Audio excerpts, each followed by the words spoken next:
Live from our 7 Tasmania studios, your nightly news with Joe Palmer begins now. Good evening, everyone. 3 people in Tasmania are breathing a sigh of relief after testing negative for coronavirus.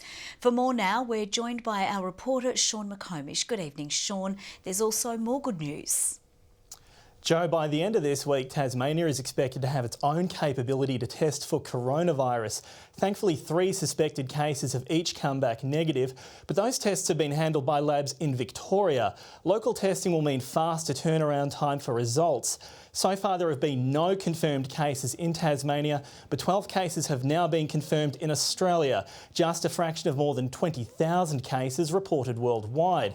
As the crisis continues today, Federal Health Minister Greg Hunt wouldn't put a timeframe on when the China travel ban will be lifted. He couldn't rule out if it would be weeks or even months before visitors will be able to return.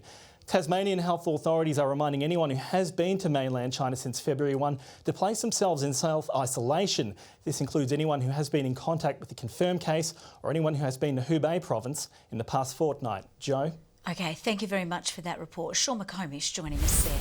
As the complex debate over euthanasia laws reignites, doctors have raised concerns over exactly who would administer the fatal procedure. With draft legislation already being scrutinised, the AMA says doctors can't break their oath to respect human life. An information session on a complex topic, one of 35 public forums held across the state, explaining this MP's latest attempt to legalise euthanasia in Tasmania. If you don't agree with it and it's not what you think should be there, you don't have to use it. It's something that we should provide for people in Tasmania who are intolerably suffering. Already, senior medical professionals raised concerns about just who would be responsible for administering the procedure, saying it's not a job for doctors. The ethical role of doctors, which is about safeguarding and protecting patient life and well-being, and it's not fundamentally a role which is to be a euthanasia service provider. The nursing union says it's a matter of making sure the laws protect our frontline workers. With the appropriate safeguards in legislation, I'm sure that those that are willing, and certainly is a choice, that they would be well positioned to be able to assist and comply with the relevant legislation. Similar attempts have already failed 3 times, but with a new look parliament and a conscience vote, all members will have to make up their own mind. I do support voluntary assisted dying with appropriate safeguards in place. Everybody, as responsible members of Parliament, will be looking first at the detail of the actual bill before they make their mind up, I'm sure. The draft laws will be debated in August. Michelle Wisby, 7 Tasmania News. An investigation is underway into a shooting in Kings Meadows last night. Police were called to Chifley Street around 11:30 following reports multiple shots had been fired at a house. No one was inside at the time. Police say the offenders fled in a dark-coloured sedan. It's the 3rd shooting in Launceston in less than a week. Anyone with information about the incident is urged to contact Crime Stoppers. After more than a century in business, it's finally tools down for one of Tasmania's oldest retailers. K&D Warehouse is preparing to clear its shelves as the university moves onto the prime Hobarts CBD location.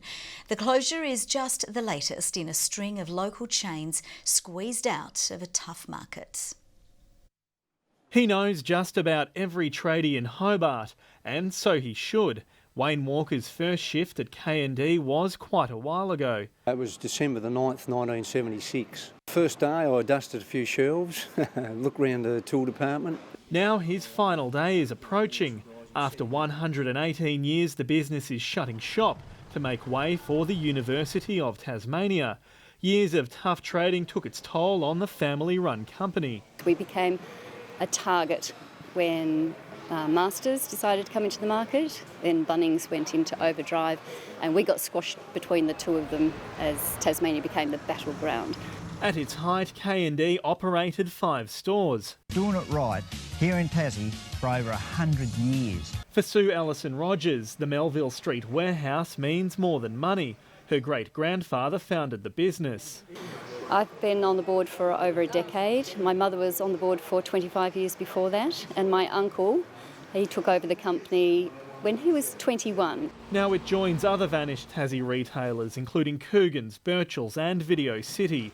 Massive chain stores and online shopping continues to put pressure on the sector. But I think for speciality small businesses in Hobart and Tasmania across the board, there's a strong business, there's a strong life for them out there still to be had. Hopefully it's strong enough to help Wayne and his 29 colleagues now looking for work. Sad to see it unfold because it's been an iconic place, you know, for the general public of Hobart, so it'll be sadly missed by a lot of people, yeah. Sean McComish, 7 Tasmania News. 2 people have been taken to hospital after a 2-car smash in South Launceston. Emergency crews were called to the corner of Galvin and Mulgrave Streets just before midday. The pair was taken to the Launceston General Hospital in a stable condition. Both cars received serious damage. New data has revealed that Tasmania continues to have some of the nation's worst educational prospects, with just 59% of all students finishing Year 12. While the figures are a vast improvement on 10 years ago, the government admits there is still more work to be done, saying its widespread extension of high schools is leading to change in education outcomes. No, it's not good enough yet. That's why we've started this process of change and reform, adding the extra years so that people can finish their Year 12 at a school near them. And certainly we're glad to see the results so far.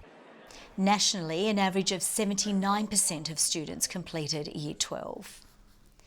The government's latest bid to tackle Tasmania's chronic housing crisis is today one step closer to getting underway. This parcel of government-owned land at Rokeby will soon be transformed into the suburb's newest subdivision. Construction work will begin in coming months, with many of its 48 residential lots to be set aside for social housing. It's so well serviced by buses, transport, shops, schools, that it is in every way an ideal spot for infill. Obviously we want to move quickly on this because the need is real and present, and it's something that we want to see this happen as quickly as possible. But at the same time we want to make sure that we produce quality stock. A new housing report also released today revealed 87 new affordable homes have been constructed in the past 3 months. Fans packed a popular park in Launceston today as footy fever hit the city. The Hawks holding a family fun day as part of a pre-season camp in Tasmania. A sea of brown and gold filled Riverbend Park as players hit the court with fans for a different game. I played a bit of basketball with them. Yeah, it was fun. Players signed autographs. Trying to get signatures from the Hawks. Having photos with them. Yeah. Even flipped some snacks on the barbecue.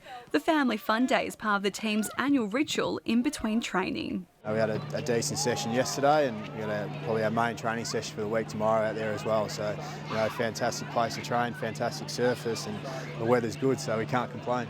The state government has a current deal with the Hawks to host 4 fixture matches and 1 pre-season game, which finishes at the end of the 2021 season. We love coming down here. I think it's one of the best surfaces in the competition.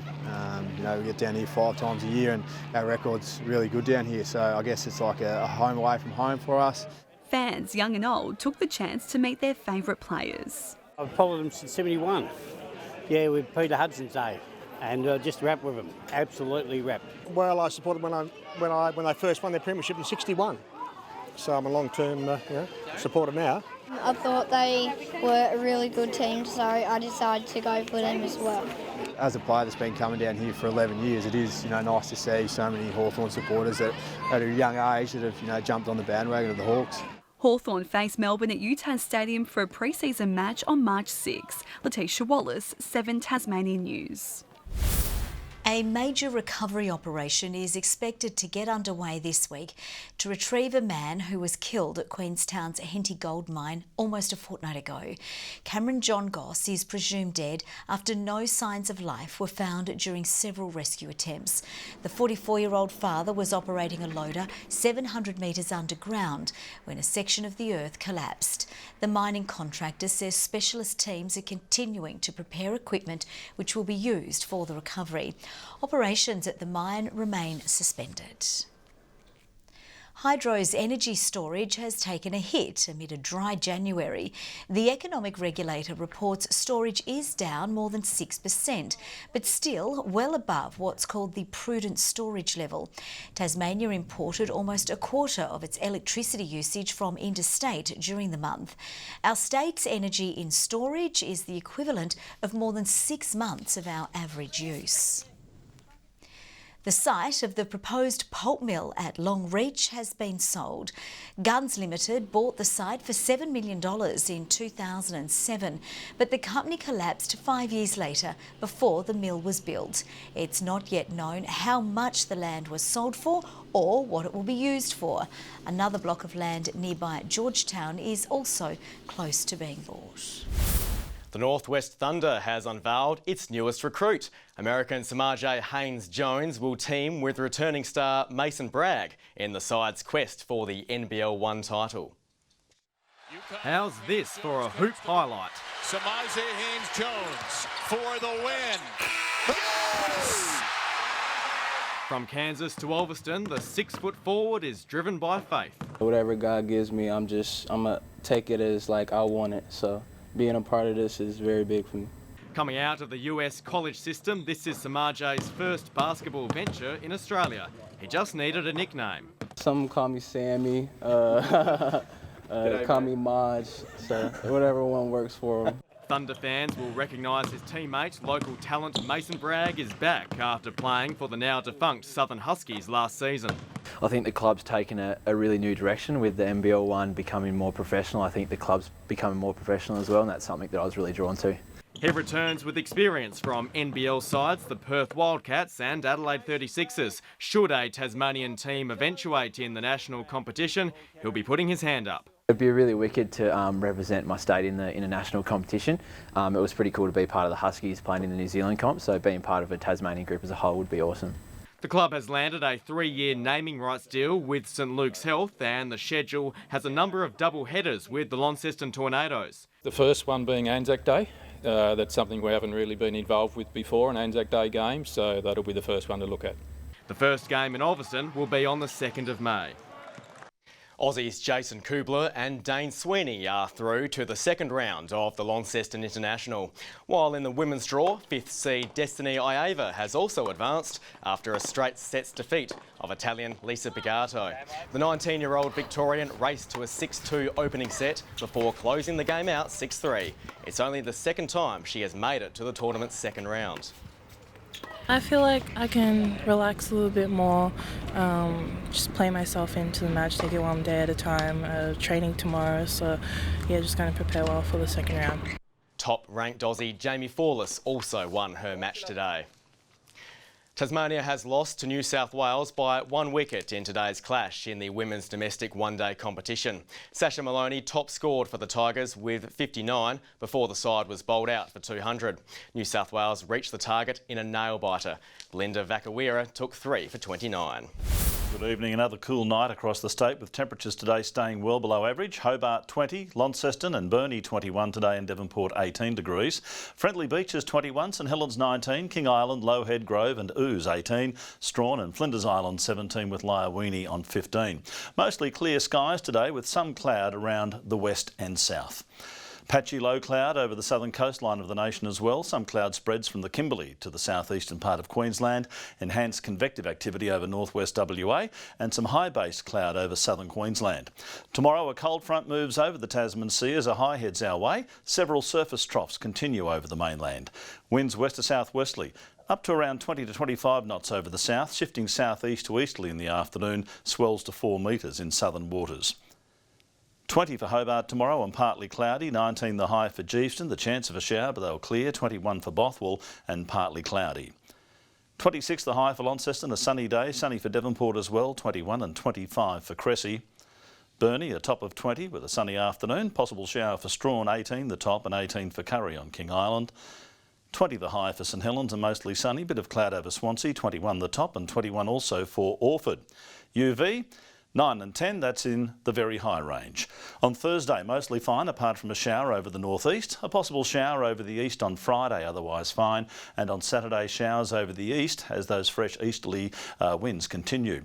Sunny and 35 in Perth tomorrow, sunny in Adelaide and Melbourne as well, rain at times in Brisbane, a possible storm for Darwin. And here you see the current conditions. Joe, we've had a whole day to absorb the fact that you're leaving us. A lot of talk out there. Is it true you're moving to London because they're a princess short over there? Oh, I would fit in perfectly. Thank you very much. I'm ready for anything you've got, Murph. That's all from the news team for now. We will see you a little bit later with updates. Thanks so much for your company. Good night.